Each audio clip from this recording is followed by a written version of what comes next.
of the National Assembly, Honorable Moses Wetangula.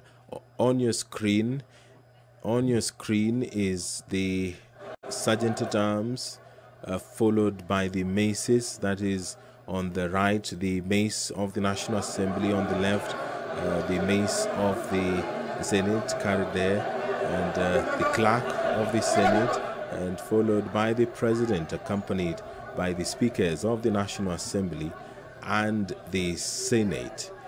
I will now hand you over for this live broadcast of this special sitting of Parliament.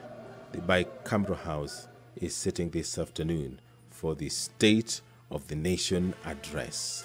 My name is Edward Kabasa. Enjoy your viewing.